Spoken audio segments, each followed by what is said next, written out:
Mutiara Hikmah Official, menyingkap hikmah di balik sunnah.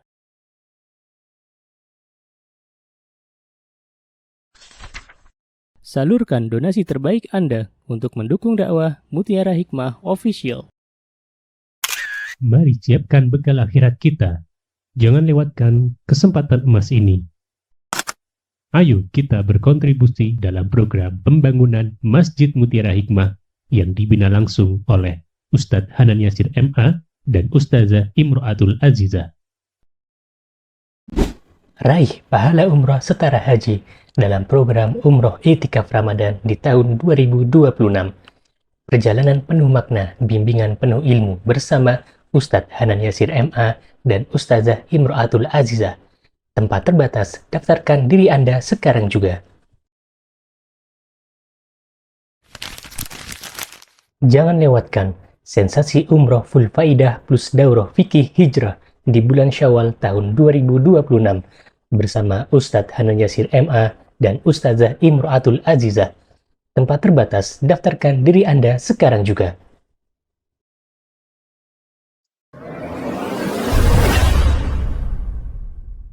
Ibu-ibu, teman-teman jamaah Majelis Taklim Hasanah yang berbahagia, pada kesempatan yang berbahagia ini, jadi saya tuh bahagia banget ketemu sama teman-teman semuanya, karena pertemuannya tuh tiap pekan gitu, Bu. Jadi rindunya tuh nggak kelewat banget gitu ya. Ya, kemarin ada salah satu majelis taklim yang meminta tambahan jadwal. Ustazah, kok kita sebulan sekali, Mbok yo ditambah sebulan 2 kali. Yo tapi hari apa? Saya nggak tahu. Karena Masya Allah, Allahumma barik ya. 1 pekan itu Senin sampai Jumat, Masya Allah full. Dan hanya ada Sabtu dan Ahad, itu pun ya Sabtu yang masih ada di kajian Sabtu itu saya mau resign, mau pamit ya. Jadi kayak maba, mungkin kemungkinan besar saya sudah nggak ngisi di sana ya. Karena hari Sabtu harinya anak santri, anak pondok, saya punya amanah di hadapan Allah Subhanahu wa taala untuk membersamai mereka. Hari Ahad harinya untuk berkumpul dengan anak-anak ya. Jadi alhamdulillah, Masya Allah, rezeki nih ya. Rezeki saya bisa bertemu dengan teman-teman semuanya setiap pekan di hari Selasa, dan Masya Allah sepertinya waktu tuh begitu cepat. Baru Selasa kemarin kita duduk bersama, sudah jumpa lagi alhamdulillah di hari Selasa. Baik, hari ini ibu-ibu, teman-teman, kita akan membahas tentang sebuah tema, di mana sebenarnya tema ini juga adalah tema yang nanti nasihatnya untuk diri saya terlebih dahulu ya. Karena tema yang akan kita angkat pada hari ini adalah tema tentang sabar ya. Apa, Bu?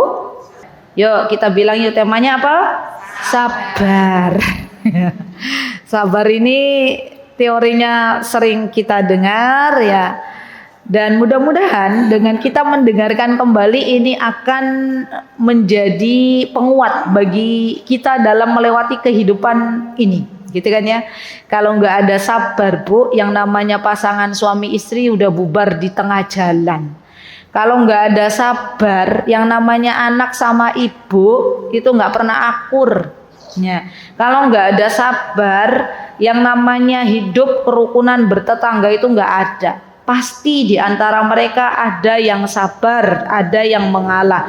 Dan inilah letak kehidupan yang sesungguhnya. Maka hari ini bismillah kita akan belajar dan memohon kepada Allah Subhanahu wa taala, semoga apa yang kita pelajari hari ini Allah jadikan sebagai ilmu yang bermanfaat. Dan semoga Allah mudahkan kita untuk bisa mengamalkannya. Amin Allahumma amin. Baik, monggo Ustazah Ummu Afgan boleh dibantu untuk dibacakan hadis beserta terjemahannya. An Anas radhiyallahu anhu, an Nabi sallallahu alaihi wasallam qala inna nasru inda sadmatil ula muttafaqun alaih.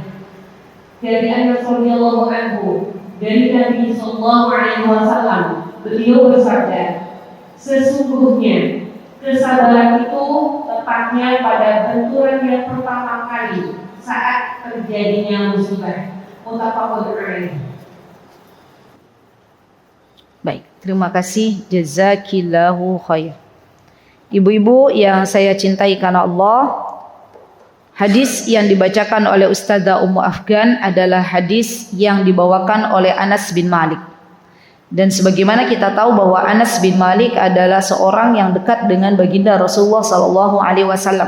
Beliau adalah seorang periwayat hadis dan banyak hadis-hadis yang dibawakan oleh beliau.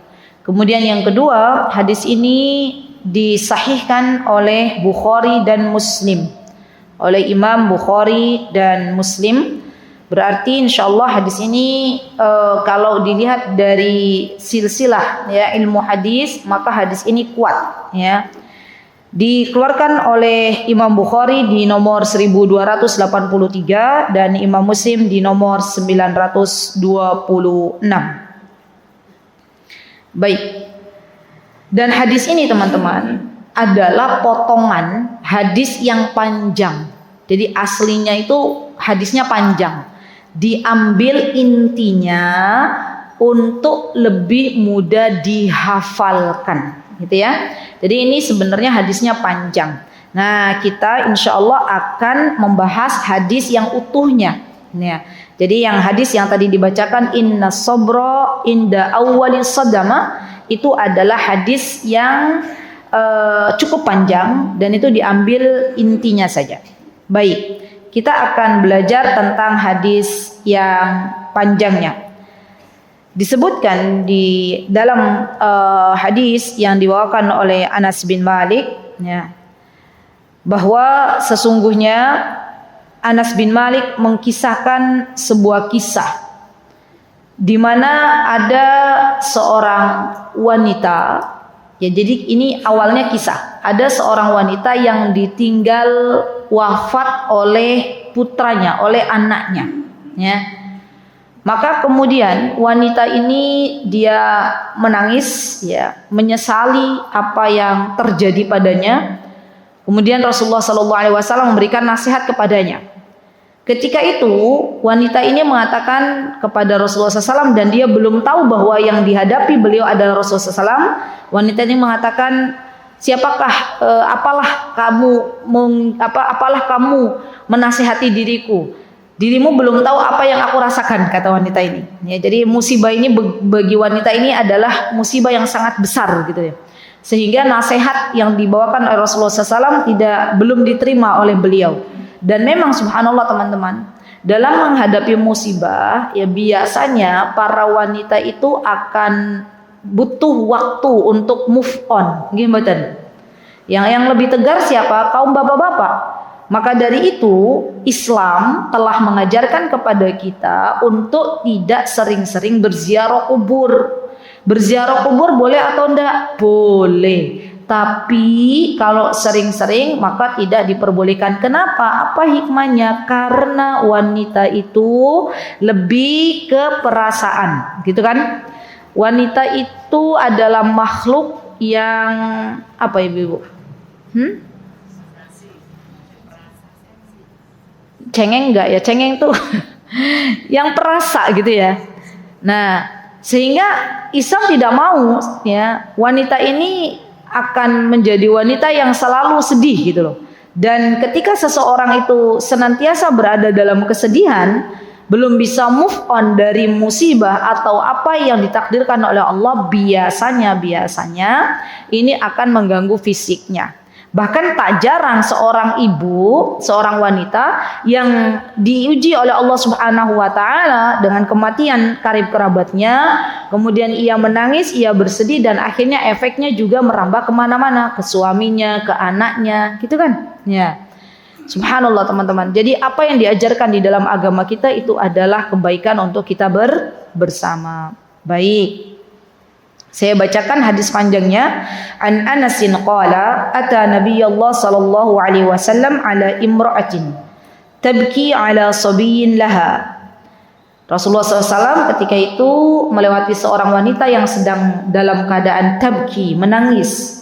Dan ketika itu Rasulullah SAW tahu bahwa wanita ini menangis karena telah ditinggal oleh putranya yang masih kecil, sobi. Ya. Faqala laha, maka Rasulullah SAW mengatakan kepada wanita ini, ittaqillaha wasbiri. Apa nasihat Rasulullah SAW yang pertama? bertakwalah kepada Allah dan bersabarlah. Lihat. Di dalam kalimat ini Rasulullah SAW membedakan antara takwa dan sabar. Dan Rasulullah mendahulukan kalimat takwa dan sabar, kata para ulama, karena biasanya orang yang sudah bertakwa akan lebih mudah untuk bersabar. Makanya Rasulullah SAW di sini bukan katanya isbiri wattaqillah, tapi ittaqillaha wasbiri. Bertakwalah kepada Allah dan bersabarlah. Ya. Kemudian di sini disebutkan bahwa wa ma tubali anta bi musibati. Faqalat wa ma tubali anta bi musibati. Kemudian wanita ini mengatakan apa intinya kamu jangan ikut-ikutan gitu ya dengan musibah saya. Ya, apa pedulimu? Wa ma tubali. Apa pedulimu dengan musibahku? Gitu ya. Kenapa kok wanita ini bilang seperti ini, teman-teman? Kira-kira kenapa? Karena belum tahu bahwa yang memberikan nasihat adalah Rasulullah Sallallahu Alaihi Wasallam. Coba kalau tahu gitu ya. Baik. Wa ma tubali anta bi musibati. Faqila laha innahu Nabi Sallallahu Alaihi Wasallam. Kemudian sahabat mengatakan, hei wanita, itu yang mengatakan tuh Rasulullah loh, gitu ya. Langsung wanita ini apa? Fa'atat baban Nabi Sallallahu Alaihi Wasallam. Kemudian wanita ini mendatangi pintunya Rasulullah Sallallahu Alaihi Wasallam, pintu rumahnya. Falam tajid indahu bawabaini faqalat lam a'rifka faqala innamas sabru 'inda as-sadamatil ula. Ya. Kemudian wanita ini tidak mendapati sesuatu yang menghalangi beliau untuk bertemu dengan Nabi kita Muhammad SAW. Jadi bertemu, ya. Maka kemudian Rasulullah SAW mengatakan kepada wanita ini, innamas sabru 'inda as-sadamatil ula. Sesungguhnya yang namanya sabar itu ada di awal musibah. Jadi harusnya gimana prakteknya? Kalau diberikan berita atau adanya musibah, ya, maka dia langsung mengatakan inna lillahi wa inna ilaihi raji'un. Maka kata para ulama, berarti dia menyandarkan sesuatu sesadar-sadarnya bahwa semuanya milik Allah dan akan kembali kepada Allah Subhanahu wa taala. Dan ini adalah sabar, tidak mengeluh, tidak menyalahkan Allah Subhanahu wa taala dengan takdir yang Allah berikan. Nah, kita kaum wanita ini harus banyak-banyak belajar. Kalau ada musibah, kalau ada sesuatu yang tidak kita harapkan, maka mulai biasakan lisan ini untuk membaca istirja. Apa itu istirja? Kalimat inna lillahi wa inna ilaihi raji'un. Ya, dan ini akan lebih menguatkan hati kita, gitu ya, tidak membuka celah-celah pintu syaitan. Ya.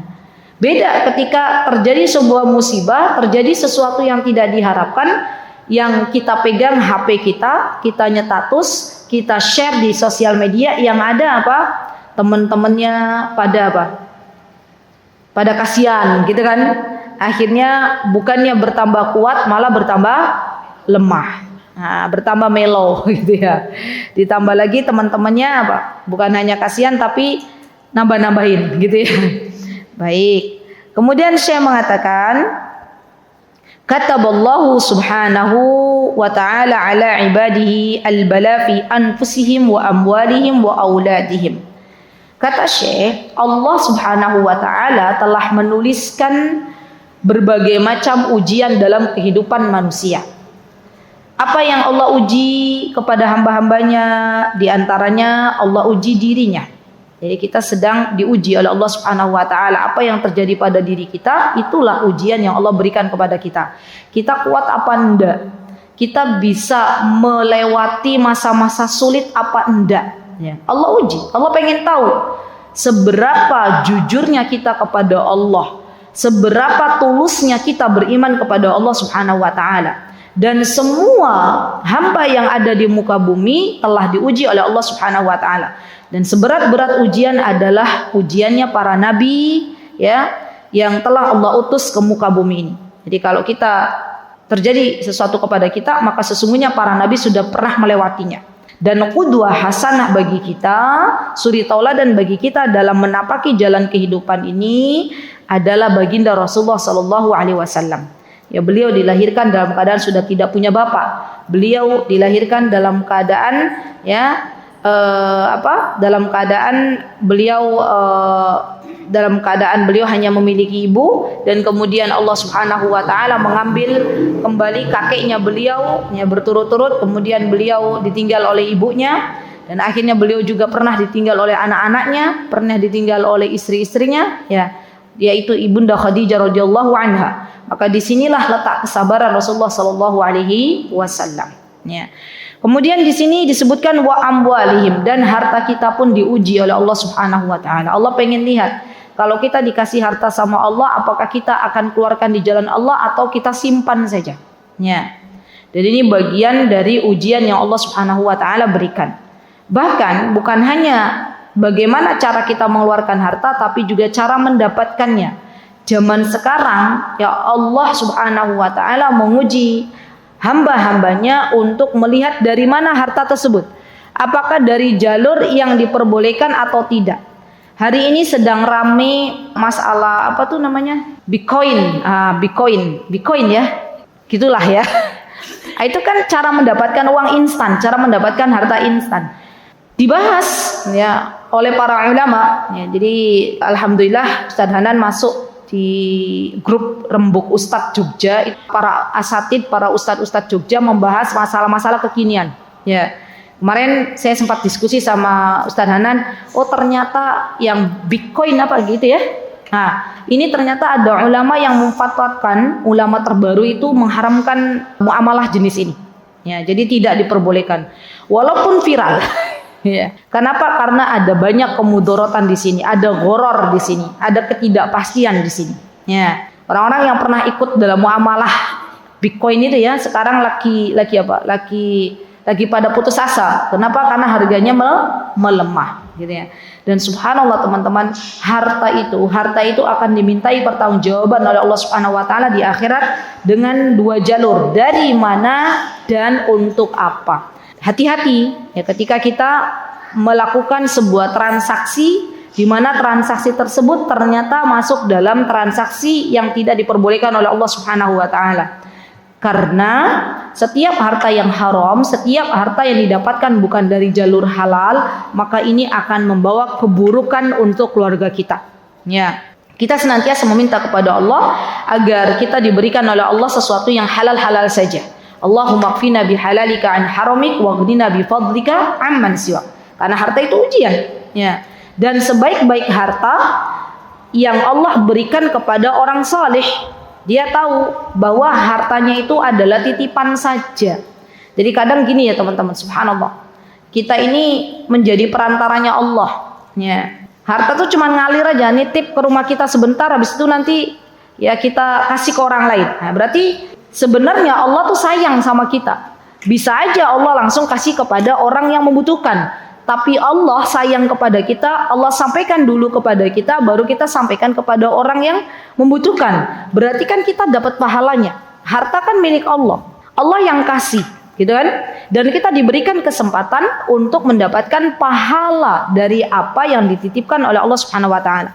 Subhanallah, kalau kita berusaha untuk memperhatikan apa yang ada di sekitar kita, teman-teman, baik dari karib kerabat kita maupun dari orang-orang yang ada di sekitar kita yang paling terdekat, yang sering kita ketemu, yang sering kita lihat, maka ketika Allah menggerakkan hati kita untuk memberi kepada mereka, maka itu bentuk kasih sayang Allah Subhanahu wa taala kepada kita. Subhanallah. Dan bersyukurlah kepada Allah Zat yang Maha Baik yang telah memberikan kepada kita harta-harta yang halal. Kenapa? Karena halalnya saja akan dihisab bagaimana haramnya. Harta tuh begitu. Ya, baik. Kemudian wa auladihim, dan anak-anak. Anak-anak juga ujian. Ya, Allah pengen lihat orang tua yang tidak terfitnah dengan kehadiran anak-anaknya. Terkadang kita lebih belain anak-anak daripada melakukan perintahnya Allah dan Rasulnya. Ya, padahal Allah dan Rasulnya itu harus diawalkan, harus diprioritaskan daripada anak-anak kita. Ya. Orang tua yang selalu mendahulukan apa yang diminta oleh anaknya tanpa memperhatikan apakah itu sesuatu yang dilarang atau tidak oleh Allah Subhanahu wa taala, maka akan menyesal.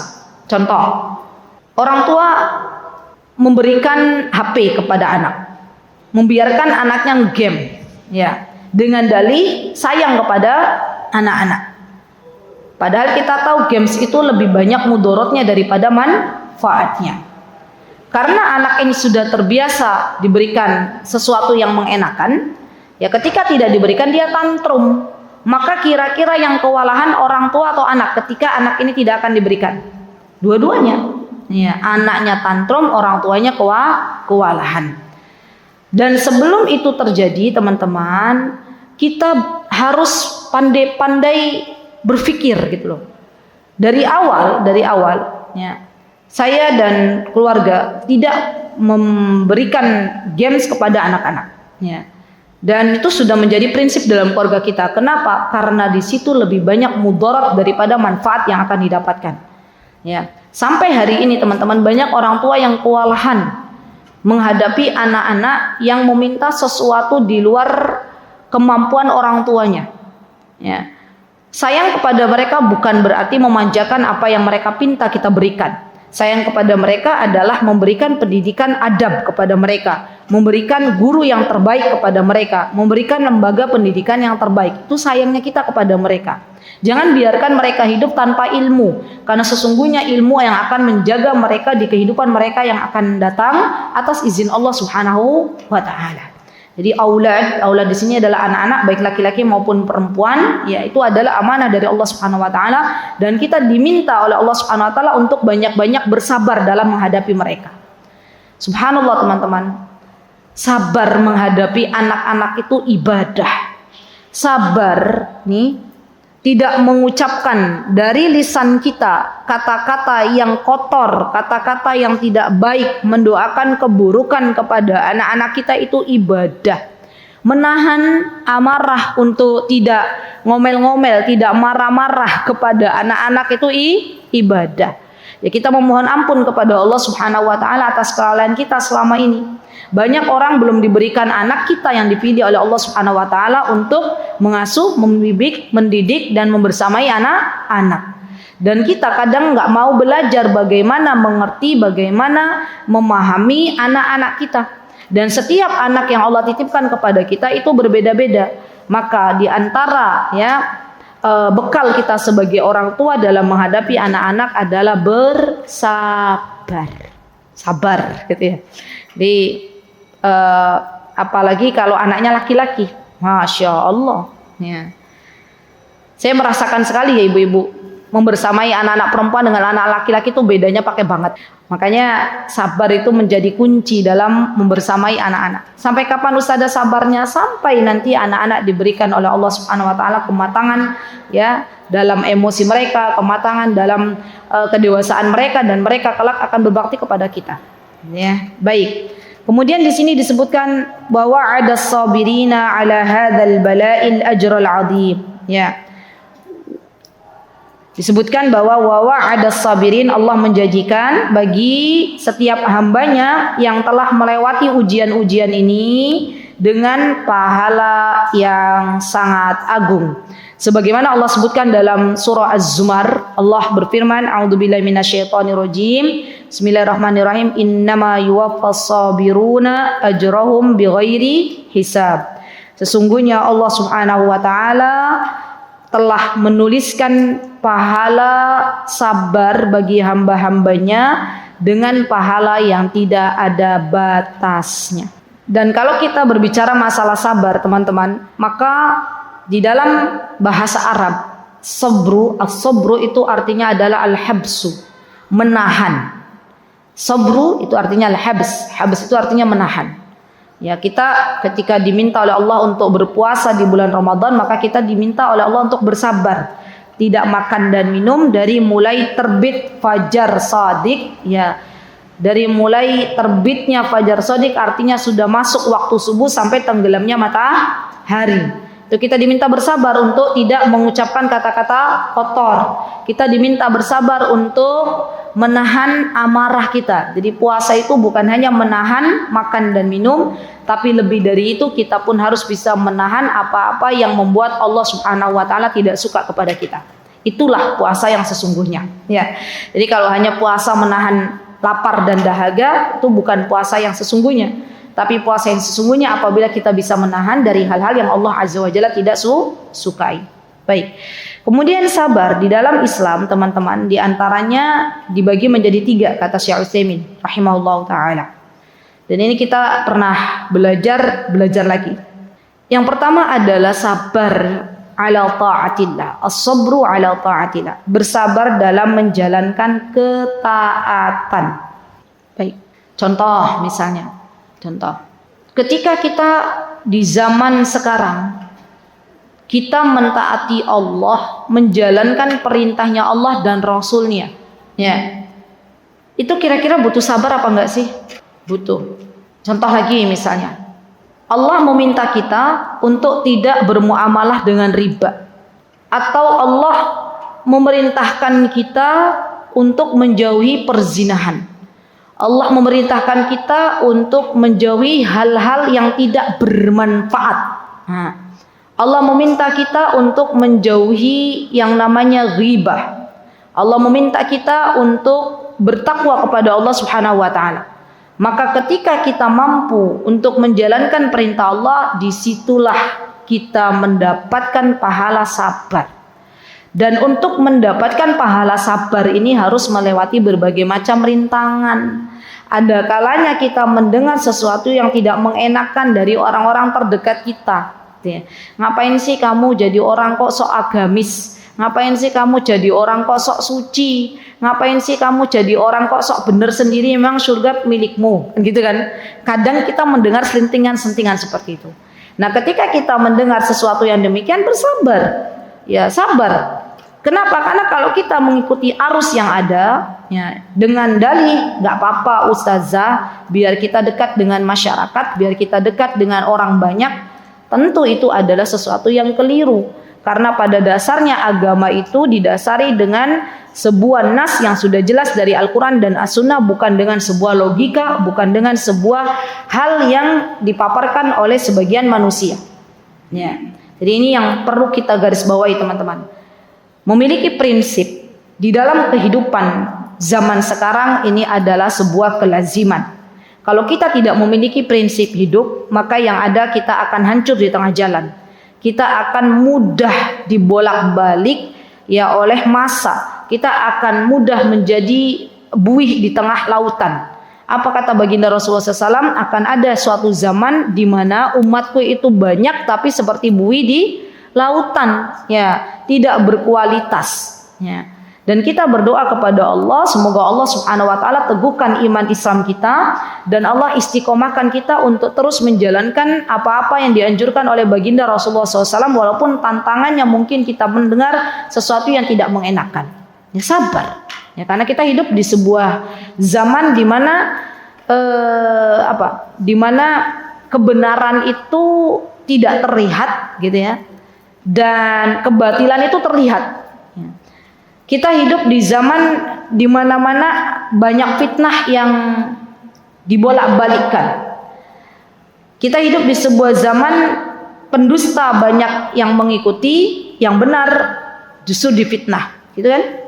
Dan kita bersabar atas apa yang Allah berikan kepada kita. Karena teman-teman, semakin kita bersabar, maka pahalanya semakin besar. Ya. Semakin kita bersabar menghadapi orang-orang yang mungkin selama ini belum kenal dengan kita dan akhirnya nyinyirin kita, maka kita akan mendapatkan pahala yang lebih besar. Gimana caranya ustazah biar kita bisa lebih enak menjalani kehidupan ini dalam menjalankan berbagai macam ketaatan kepada Allah? Teruslah berbuat baik. Jangan pernah berhenti untuk berbuat baik. Ya. Walaupun orang yang nyinyirin kita tidak berbuat baik, tetap doakan kebaikan untuknya. Ya. Dan itu bagian dari ibadah, Walaupun kita tidak dilihat oleh orang lain, tapi Allah tidak tidur. Ya, teruslah mentaati Allah dan Rasulnya sampai hembusan nafas terakhir, sampai Allah mencabut nyawa kita dalam keadaan kita mentaati Allah dan Rasulnya. Dan di zaman sekarang, kesabaran lebih dibutuhkan untuk menjalankan berbagai macam ketaatan kepada Allah dan Rasulnya. Sabar. Jadi kuncinya itu ada di sabar, ya, dalam semua ketaatan. Ya. Baik. Yang kedua teman-teman adalah sabar dalam menjauhi apa-apa yang dilarang oleh Allah Subhanahu wa taala. Contoh misalnya, Allah melarang kita untuk menyekutukan Allah dengan apapun. Allah melarang kita untuk menduakan Allah dengan apapun. Allah nggak suka kalau kita menduakan Allah. Allah nggak suka kalau kita ikut-ikutan bersama orang-orang yang justru di situ tidak mengenal syukur kepada Allah. Allah kasih kepada kita makan, Allah kasih kepada kita minum, tapi ternyata berterima kasihnya kepada Dewi Padi, Dewi Sri. Nah itu kan gak suka Allah. Di mana letak syukur kita? Kalau selama ini kita sudah belajar bahwa Allah itu zat yang maha baik, yang telah memberikan kepada kita kenikmatan, semua kenikmatan Allah beri. Tapi ternyata kita masih menduakan Allah Subhanahu wa taala dengan mengikuti atau dengan menyelenggarakan sesuatu yang Allah nggak suka. Gitu ya. Subhanallah teman-teman. Kita hidup di Indonesia Raya yang tercinta ini dihadapkan dengan berbagai macam problem. Terutama dalam sesuatu yang berkaitan dengan menduakan Allah Subhanahu wa taala. Maka banyak-banyaklah meminta kepada Allah agar Allah berikan kekuatan kepada kita untuk menjauhi sesuatu yang Allah nggak suka. Pasti di situ ada banyak rintangan, tapi bukan berarti kita menyerah, bukan berarti akhirnya kita ikut-ikutan, tidak. Karena kita akan berdiri di hadapan Allah sendirian, kita akan dikubur sendirian, dan kita akan dimintai pertanggungjawaban oleh Allah Subhanahu wa taala ketika melihat sebuah kemungkaran. Ya, jadi subhanallah teman-teman. Kencangkan doa gitu ya. Karena kalau kita nggak kuat di doa ya, ada orang bilang ke kita, kok kamu kok kayak gitu sih ya. Jadi orang kok sok-sokan gitu. Jadi orang kok sok bener, jadi orang begini. Kita nanti mundur ya perlahan-lahan karena nggak enak sama teman-teman kita, nggak enak sama orang terdekat kita. Subhanallah. Menjadi orang yang punya prinsip dalam kehidupan zaman sekarang itu dicintai oleh Allah dan Rasulnya. Bahkan Rasulullah SAW pernah mengatakan akan ada sebuah kaum di mana mereka tidak pernah melihatku tapi mereka mendapatkan pahala yang besar. Para sahabat bertanya, ya Rasulullah siapakah mereka? Gitu kan ya. Mereka adalah orang-orang yang tidak pernah bertemu denganku tapi mereka memiliki prinsip kuat untuk terus menjalankan apa-apa yang Allah dan aku perintahkan. Kata Rasulullah SAW. Berarti teman-teman kalau kita memiliki prinsip dalam kehidupan ini untuk menjalankan ketaatan, menjauhi apa-apa yang dilarang oleh Allah dan Rasulnya, maka busyro, kabar gembira bagi kita semuanya, bagi teman-teman semuanya, Allah telah menyediakan surga yang luasnya lebih luas daripada langit dan bumi. Ya. Sampai kapan kita bersabar? Sampai Allah wafatkan kita. Ya kadang kita sampai menangis, ya menahan sabar itu kan ya.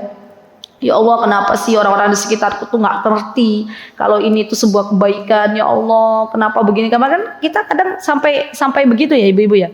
Ya, tapi ternyata itu adalah caranya Allah agar kita tetap mendekat kepada Allah Subhanahu wa taala. Kalau di setiap episode kehidupan itu kita berada dalam kenyamanan, yang ada kita enak terus, kapan kita belajar sabar? Iya enggak? Kapan kita belajar sabar? Dan terkadang Allah itu memberikan kepada kita sesuatu yang enggak mengenakan, ujian-ujian itu agar kita naik derajatnya di hadapan Allah Subhanahu wa taala. Allah tuh pengen ngangkat derajat kita. Subhanallah. Tapi caranya gimana? Yaitu Allah kasih kita ujian-ujian. Dan doa-doa yang kita panjatkan kepada Allah terkadang belum diijabah oleh Allah Subhanahu wa taala. Kenapa? Karena Allah masih pengen dekat dengan kita. Kita masih pengen ya dekat dengan Allah dan Allah pun masih pengen dekat dengan kita. Kalau doa itu terus diijabah oleh Allah, kapan kita belajar sabar dalam menunggu jawaban dari Allah Subhanahu wa taala. Jadi sabar itu adalah sesuatu yang luar biasa teman-teman, bisa kita pakai dalam segala bentuk ragam yang menjalani kehidupan ini. Yang ketiga adalah sabar dalam menghadapi takdirnya Allah Subhanahu wa taala. As-sabru ala aqdarillah. Jadi yang pertama adalah as-sabru ala ta'atillah, yang kedua adalah as-sabru ala ma'siyatillah, an ma'siyatillah, yang ketiga adalah as-sabru ala aqdarillah. Sabar terhadap takdir yang Allah berikan kepada kita. Ya akhwat, kita tidak perlu memakai sepatu milik orang lain yang nomornya berbeda dengan kita. Pasti kita nggak nyaman ya. Nomor sepatu ibu-ibu 38, ibu-ibu pakai nomor sepatu temennya nomor 36, enak nggak? Kekecilan. Pakai sepatu temennya yang nomornya 39. kelobokan. Yang pas yang mana? Ya 38 itu. Ya 37 itu. Karena itu nomornya ibu-ibu udah pas. Maka ketika Allah Subhanahu wa taala memberikan takdir kepada kita, memberikan ketentuan kepada kita, memberikan ketetapan, keputusan kepada kita, maka itu sudah pas takarannya. Ya, untuk kita, bukan untuk orang lain. Dan ketika Allah Subhanahu wa taala memberikan kenikmatan kepada orang lain, maka di situ sudah ada paketannya. Ya, ingat ibu-ibu, yang namanya kenikmatan itu pasti akan ada ujian di dalamnya. Itu satu paket. Ya, nggak bisa dipisah-pisah. Ujian itu bukan hanya dalam bentuk musibah. Ujian itu bukan hanya dalam bentuk yang sulit, tapi ujian juga kita diminta oleh Allah Subhanahu wa taala ketika kita mendapatkan kenikmatan, kesenangan. Allah pengen kita Allah pengen melihat kita untuk lebih baik di hadapan Allah Subhanahu wa taala. Jadi subhanallah, kalau kita belajar masalah takdir ya, saya pun masih belajar teman-teman, berusaha belajar. Kita akan menjadi pribadi yang lebih tenang, ya, menjadi pribadi yang lebih tenang, menjadi pribadi yang lebih tawakal kepada Allah. Ya udah deh ya Allah, kalau memang ini adalah takdir yang Kau berikan, saya sudah berusaha. Yang penting itu berusaha. Kita nggak boleh menyerah dengan apa yang Allah telah takdirkan kepada kita. Menyerah tuh ya udahlah, kalau memang Allah takdirkan begitu ya sudahlah. Dan kita pun tidak boleh menyalahkan takdir karena kita bermaksiat kepada Allah. Nah ini bahasanya panjang ya teman-teman. Kadang ada orang begini, minum khamr, itu ya, berzina, selingkuh. Terus ada yang nasihatin, kamu misalnya, ayolah ya ukhti, ayolah bertobat kepada Allah. Ya kan zina ini juga bagian dari takdir Allah. Itu nggak boleh. Ya kita menyalahkan atau kita mengambil alasan bahwa itu adalah sebuah takdir, pada kita bermaksiat kepada Allah itu adalah sesuatu yang tidak diinginkan Allah Subhanahu wa taala. Yang ada gimana kita dalam menghadapi takdir Allah? Di antaranya adalah kita berusaha semaksimal kita, berdoa kepada Allah. Kalau memang sudah Allah takdirkan A, B, C, maka kita menerimanya dengan baik. Nah itu tuh. Dan ketika kita menerima takdir, maka itu merupakan bagian dari ibadah. Ya, ibadah apa? Ibadah hati. Subhanallah. Saya pernah punya jamaah teman-teman, di mana beliau curhat kepada saya waktu zaman Covid, yaitu kan lagi kajian online. Saya masih ingat ya, jamaah ini bukan berada di Indonesia tapi di luar Indonesia. Beliau bilang ke saya, Ustazah, saya itu kadang malu katanya. Saya menyesal ketika punya orang tua yang A, B, C beliau sebutkan ya. Bagaimana caranya agar saya bisa berbakti kepada mereka? Bagaimana caranya agar saya tidak menyesali apa yang telah Allah takdirkan kepada saya, kata beliau, perempuan ya. Kemudian saya berkata kepada beliau bahwa kita tidak bisa memilih siapa orang tua kita. Ya kita nggak bisa memilih, kita pengen punya orang tua seperti Nabi Muhammad SAW kan kita nggak bisa. Allah sudah takdirkan itu. Maka terima dulu. Alhamdulillah. Saya bilang kepada ibu itu, alhamdulillah orang tua ibu muslim. Alhamdulillah orang tua ibu muslimah. Itu adalah kebaikan yang Allah berikan kepada ibu. Coba lihat ya, teman-teman ibu, karena beliau berada di negeri yang minoritasnya muslim, ya mayoritasnya kafir. Coba lihat orang-orang di sekeliling ibu, mungkin mereka ada yang mu'alaf ya, sedangkan mereka memiliki orang tua yang belum masuk Islam. Saya bilang gitu. Coba diterima dulu. Diterima, alhamdulillah, ucapkan alhamdulillah, Allah telah mentakdirkan aku lebih baik daripada apa yang ada di sekitarku. Alhamdulillah orang tua ibu muslim, orang tua ibu muslimah diterima dulu. Ya kalaupun memang mungkin ada kesalahan yang dilakukan oleh orang tua ibu, maka kita berhusnudzon bahwa itu adalah sebuah hal yang tidak sengaja mereka lakukan. Yang ada terdengar suara dari jauh itu menangis ya beliau. Ya terus saya katakan, kalau kita nggak menerima takdir atas apa yang Allah berikan, ya pemberian orang tua kepada pemberian Allah orang tua kepada kita itu, yang ada nyesek, yang ada kita nyalahin terus, yang ada kita tidak akan bisa move on. Makanya ada tuh namanya inner child, apa tuh inner child? Inner child, ya kan? Inner child dia belum bisa move on dari pengasuhan orang tua sebelumnya, ya. Dan sulit memaafkan kesalahan orang tua. Itu kenapa? Karena diantara faktor utamanya belum bisa menerima takdir ini. Coba deh, terima dulu segala takdir yang Allah berikan. Dan berbaik sangkalah kepada Allah, berikanlah udzur sebanyak-banyaknya kepada orang tua kita. Mungkin dulu orang tua kita mengalami kejadian ini sampai akhirnya mengasuh kita dengan pola yang demikian, gitu kan? Ya, mungkin orang tua kita dulu belum tahu ilmunya bagaimana mengasuh dengan baik. Mungkin orang tua kita begini. Insya Allah biidznillah ta'ala, kalau kita banyak memberikan udzur kepada mereka, Allah lembutkan hati kita dan Allah akan menjadikan kita menerima orang tua kita seutuhnya. Caranya gitu ibu-ibu. Terima dulu, takdir ini diterima dulu. Karena menerima takdir, ridho dengan ketetapan Allah itu bagian dari ibadah. Ingat loh, ibadah. Gak main-main, ini ibadah yang sangat besar di hadapan Allah Subhanahu wa ta'ala.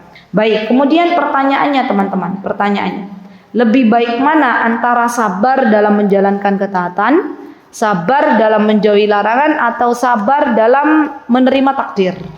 Ntar dulu, mana? Sebentar, bisa maafkan, pilih. Menerima takdir. Oke, Mbak Mia apa? Menerima takdir. Yang lain? Taat, menjalankan ketaatan. Ada lagi? Menjauhi larangan. Ini beda-beda ini. Taat, menjauhi larangan, takdir. Oke.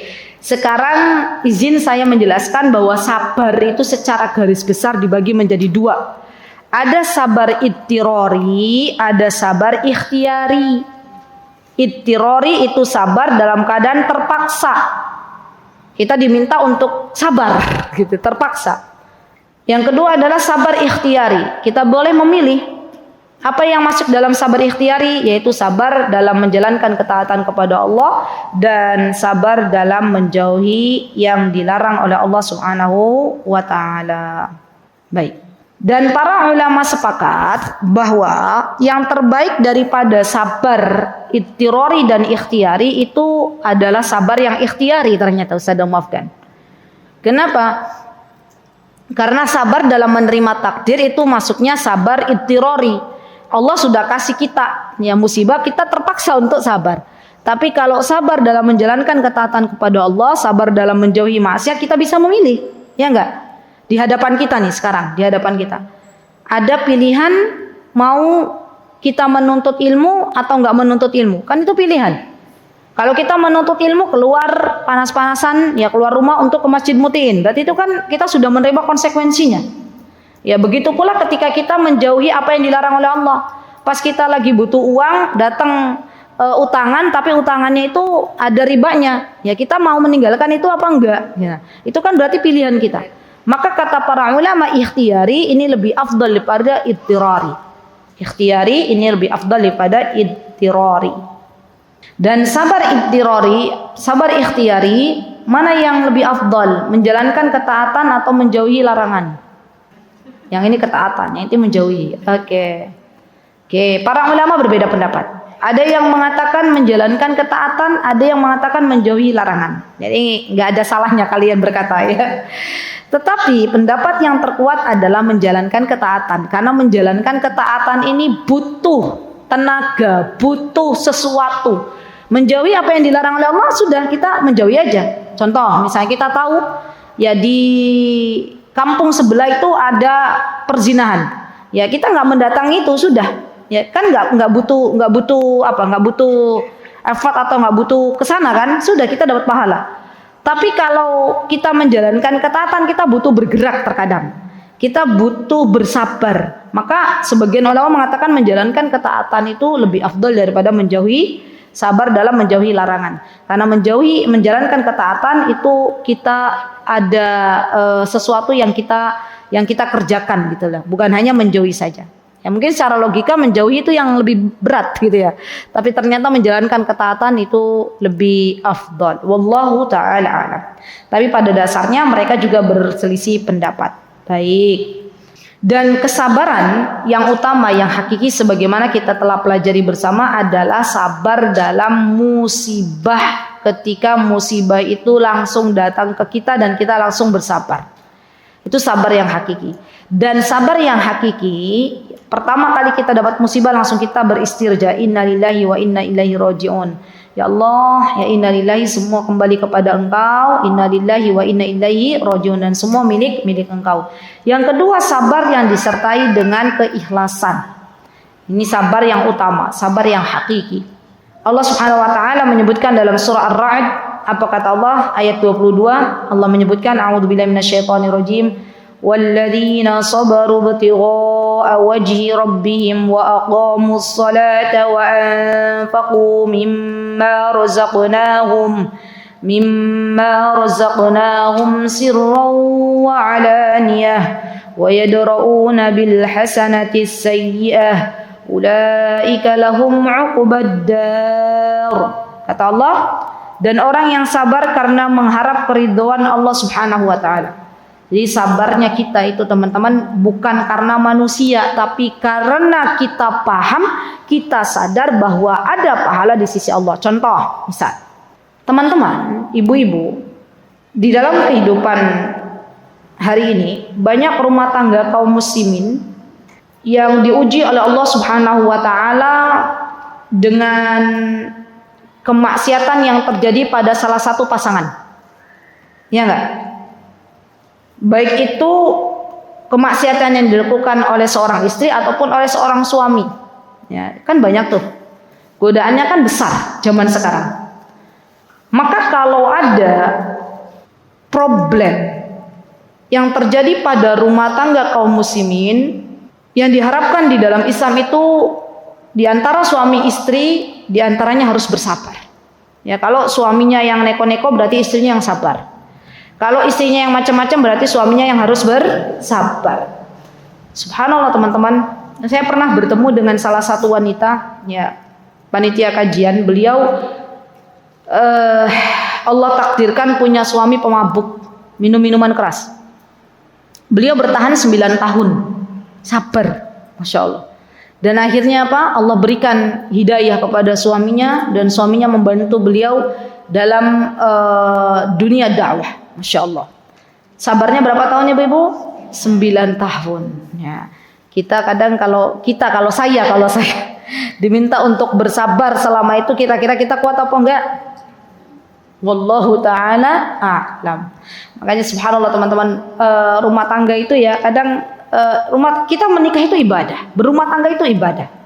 Dan salah satu ujian terberat dalam rumah tangga itu adalah mempertahankan rumah tangga tersebut. Ya. Sampai akhirnya teman-teman, ketika ibu ini paham, tahu bahwa suaminya mendapatkan hidayah tadi 9 tahun itu bersabar, beliau benar-benar bersyukur kepada Allah.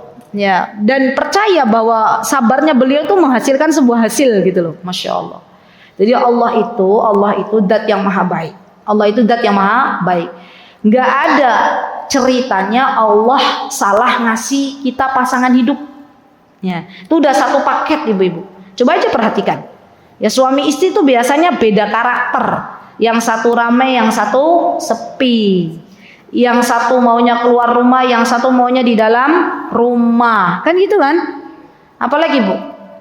Yang satu banyak bicara, yang satu pendiam, yang satu ngegas, yang satu ngerem. Kenapa kok Allah jadikan begitu pasangan? Agar Allah berikan pahala pada tiap-tiap pasangan dari pahala sabar. Jadi kita bersyukur sama Allah kalau kita termasuk orang yang banyak bicara, suami kita itu termasuk orang yang nggak banyak bicara. Berarti selama ini yang banyak sabar siapa? Suami kita, ya. Alhamdulillah, suami kita dapat pahala sabar. Tapi terkadang kita melihat kekurangan suami, gimana? Ya, kita melihat adanya sesuatu dari suami kita, maka ternyata di situlah ladang sabar kita, ladang pahala kita. Nah, jadi subhanallah teman-teman, teori ini mudah untuk kita dengar, tapi kalau lagi prakteknya ya maka mintalah tolong kepada Allah Subhanahu wa taala. Dan miris ketika banyak orang-orang tuh nggak sabar dengan ujian yang Allah berikan. Ya.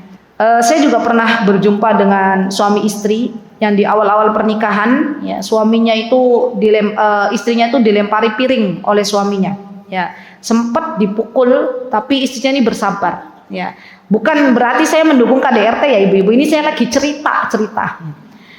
Kemudian istrinya bersabar ya, tetap sabar menghadapi suami yang begini, temperamen begini. Kemudian cerita. Si istrinya bilang ke suaminya, kenapa toh kamu tuh begitu gini. Ya, dalam kondisi suaminya sedang tenang. Barulah suaminya bilang ya bahwa saya itu dididik oleh orang tua saya itu ya begini, ya kalau saya melakukan kesalahan dikit-dikit piring dilempar ke saya, dikit-dikit sapu ya dilempar ke saya, gitu ya. Subhanallah. Yang ada kata istri tersebut setelah mendengar kejadian ini, yang ada tuh yang kemarin tuh kesel sama suaminya kalau suaminya berbuat demikian, yang ada tuh sekarang kasihan. Ternyata suamiku tuh korban gitu kan ya, kasihan. Maka dia terus meminta kepada Allah Subhanahu wa taala, ya Allah, lembutkanlah hati suamiku, ya Allah, rubahlah sikapnya, ya Allah, ampunilah dosa orang tuanya. Terus istrinya bersabar. Subhanallah teman-teman. Ya, arah 180 derajat ya pas sebenarnya, karena berubahnya tuh total gitu. Yang awalnya suaminya temperamen sekarang lembut, Masya Allah, penyayang gitu ya, Masya Allah. Bahkan kata istri ini bilang, sekarang itu kayaknya beliau tuh lebih semangat ya dalam mengejar ilmu daripada saya gitu. Masya Allah, lihat, Allah itu zat yang maha membolak-balikan hati manusia. Dan ketika kita menemukan ya dalam kehidupan rumah tangga kita sesuatu yang tidak mengenakan, bersabar dulu. Jangan langsung reaktif, jangan langsung kita ambil tindakan, bersabar dulu dan minta kepada Allah Subhanahu wa taala dengan kesabaran yang besar. Setiap kali kita minta kepada Allah kesabaran, pasti Allah akan kuatkan kita. Siapa yang menguatkan kita? Allah. Dan kadang kejadian dalam kehidupan kita itu yang tidak mengenakan, ternyata Allah pengen kita menjadi pribadi yang lebih kuat. Ya lagi latihan. Kalau ada ya seseorang ya misalnya dalam kehidupan ini belum berumah tangga, sudah dikuatkan dulu sama Allah menghadapi berbagai macam ujian. Ya, kita berbaik sangka sama Allah. Ini bisa jadi ini adalah langkah agar Allah kuatkan ketika nanti dia berumah tangga. Berbaik sangka kepada Allah itu adalah ibadah. Baik. Kemudian yang kedua teman-teman, sabar yang hakikat itu, hakikatnya sabar yang hakiki itu adalah ya apabila kita meyakini bahwa kesabaran itu datangnya dari Allah, bukan dari diri kita, bukan. Kalau bukan Allah yang memberikan kesabaran kepada kita, maka tentunya kita tidak bisa bersabar. Ya. Allah Subhanahu wa taala mengatakan wasbir wa ma sabruka illa billah. Allah sebutkan di dalam surah An-Nahl, wahai Nabi Muhammad, bersabarlah engkau karena sesungguhnya kamu tidak akan bisa bersabar kecuali atas pertolongan Allah. Jadi sabar yang hakiki itu pertama tadi sabar ketika di ujian yang pertama gitu ya. Yang kedua adalah sabar karena Allah, bukan karena manusia. Ya, yang ketiga adalah sabar kita merasa bahwa sabar itu sesuatu datang dari Allah, pertolongan Allah, bukan dari dalam diri kita. Baik.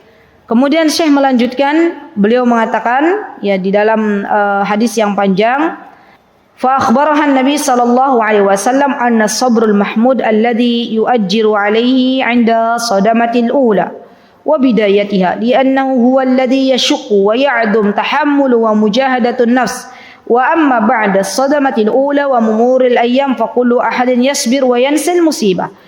وفي الحديث بيان تواضع النبي صلى الله عليه وسلم وفيه موعظة المصاب ونسي عند البكاء على الميت وفيه رفقه صلى الله عليه وسلم وكريم خلقه حيث لم ينتهر المرأة لما ردت عليه عذرها بمصيبتها. Kata Syekh bahwa sesungguhnya kenapa kok kesabaran yang pahalanya jauh lebih banyak itu di kesabaran yang pertama? Karena kesabaran yang pertama ini tidak semua orang bisa melaluinya. Ya. Kalau setelah berlalunya hari kedua, hari ketiga itu banyak orang bisa melaluinya. Ya. Bahkan mungkin sudah lupa dengan kejadian kemarin. Tapi ketika kejadian itu terjadi, kemudian orang ini diberikan kekuatan sabar oleh Allah Subhanahu wa taala, maka disinilah letak sabar yang sesungguhnya. Ya. Ibu-ibu mau pulang ke rumah, ya tiba-tiba Allah takdirkan alas kakinya hilang satu. Ya. Itu kan ujian. Loh, alas kakiku kemana? Diuji sama Allah Subhanahu wa taala. Ya. Kalau kita katakan inna lillahi wa inna ilaihi rajiun, musibah ya, alas kakinya nggak ada, ya mau pulang gimana? Ya sudah, kita inna lillahi wa inna ilaihi rajiun. Kemudian kita membaca doa. Apa doanya orang yang terkena musibah? Allahumma ajirni fi musibati wa akhlif li khairan min. Ya Allah, Allahumma ajirni, berikanlah pahala atas musibahku dan gantilah dengan yang lebih baik. Maka pasti Allah akan mengganti dengan yang lebih baik. Jadi di sini tuh subhanallah ibu-ibu, ada kesempatan kita untuk berdoa meminta yang lebih baik, ganti yang lebih baik kepada Allah Subhanahu wa taala. Tapi yuk kadang kalau real itu terjadi pada kita, kita lupa gitu ya. Maka minta sama Allah, ya Allah, jadikanlah kami ini orang-orang yang sabar. Ketika engkau berikan takdir yang tidak sesuai dengan harapan, maka semoga kita bisa sabar.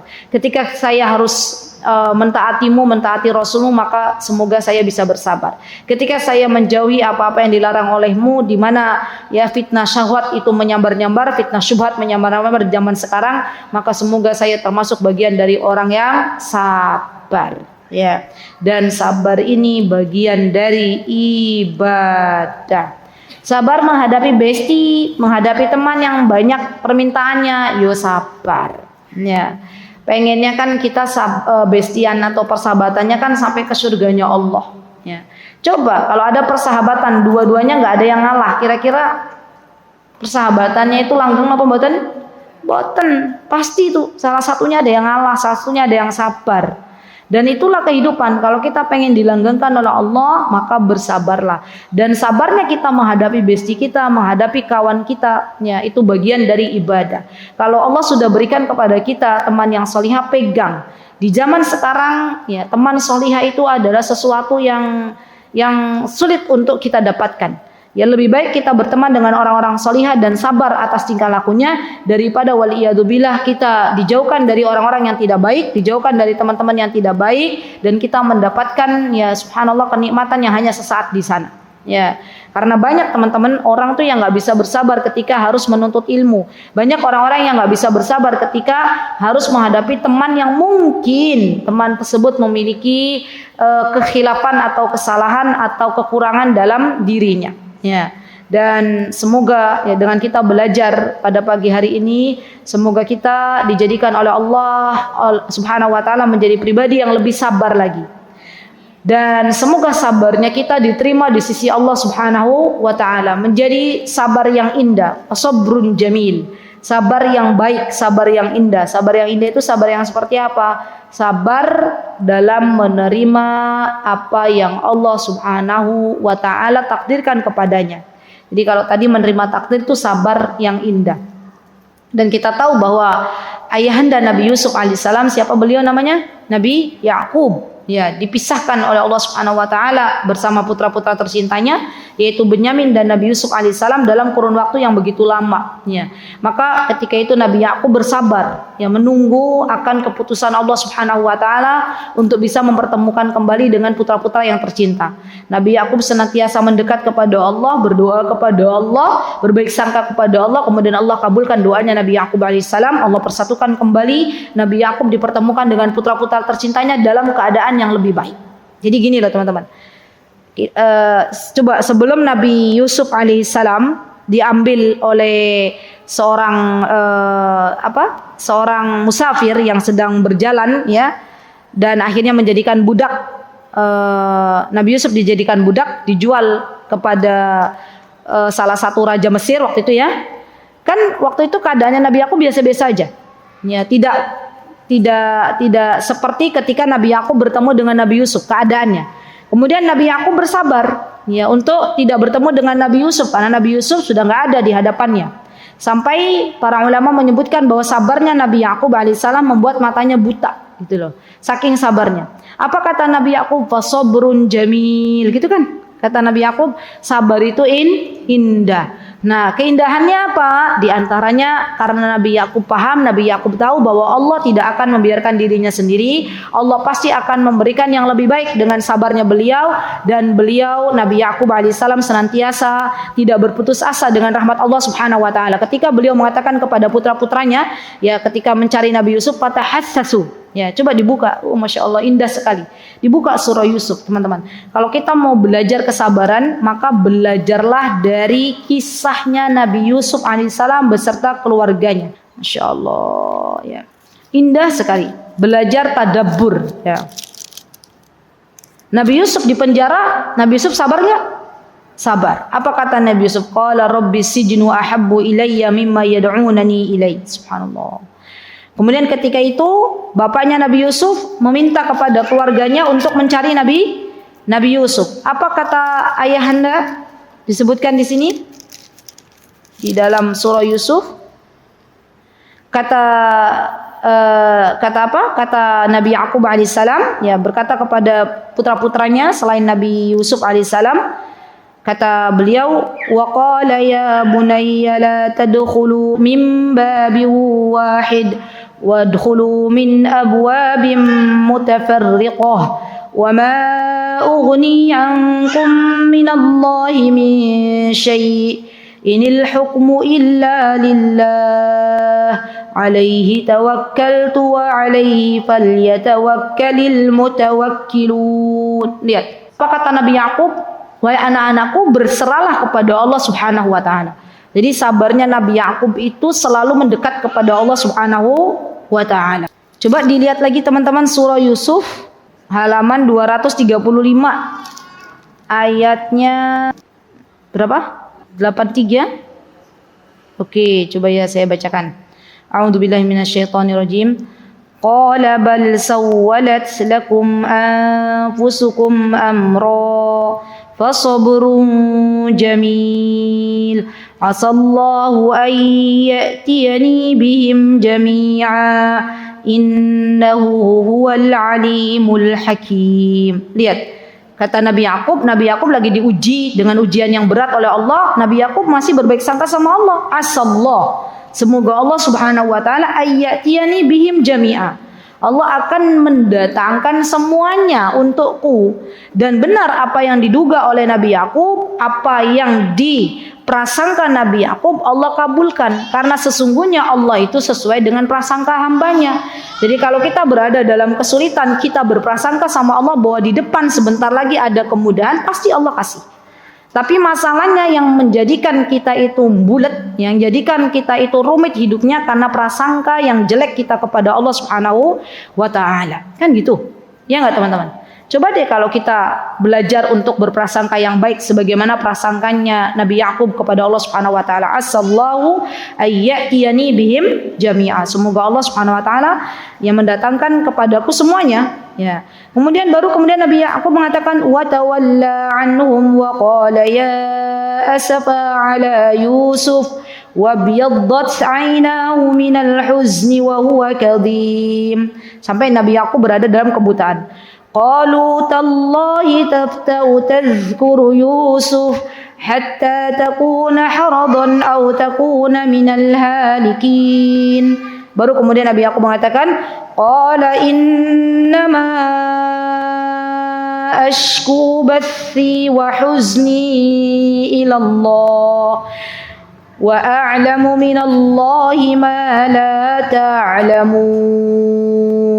Insyaallah. Nabi Yakub apa? Innama ashku bathi wa huzni ila Allah. Aku adukan semua ya kesulitanku, semua kesedihanku, apa yang terjadi padaku kepada Allah. Baru terakhir teman-teman coba lihat deh, subhanallah indah banget. Ayat 87. Apa kata Nabi Yakub? Ya bani yadhhabu fatahassasu min Yusuf wa akhihi wa la tayasu min rauhillah innahu la yayasu min rauhillahi illa alqaumul kafirun. Subhanallah teman-teman. Kata Nabi Yusuf, janganlah kamu berputus asa. Lihat, kan indah banget tuh. Berarti sabar yang bagus itu adalah sabar yang disertai dengan tawakal kepada Allah. Sabar yang bagus itu adalah sabar yang disertai dengan curhat kepada Allah, mendekat kepada Allah, bukan menjauh dari Allah Subhanahu wa taala. Dan sabar yang bagus adalah sabar yang senantiasa berbaik sangka kepada Allah Subhanahu wa taala atas apa yang Allah berikan kepada kita, itulah yang terbaik. Wallahu taala alam. Ya teman-teman, ya itu yang bisa saya bagikan pada hari ini. Semoga Allah Subhanahu wa taala mengampuni segala kelalaian kita ya atas suudzonnya kita kepada Allah Subhanahu wa taala. Semoga Allah kuatkan kita dalam menjalani episode kehidupan yang sebentar ini. Semoga Allah Subhanahu wa taala mengijabah segala doa baik-baik kita, dan semoga pada saatnya nanti Allah wafatkan dalam keadaan Allah ridha, dan Allah mudahkan kita semuanya untuk menghadapi kematian dengan memperoleh predikat husnul khatimah. Amin Allahumma amin. Aqulu qauli hada wa astaghfirullah li wa lakum wa akhiru da'wana alhamdulillahi rabbil alamin. Wassalamualaikum warahmatullahi wabarakatuh. Mutiara Hikmah Official, menyingkap hikmah di balik sunnah.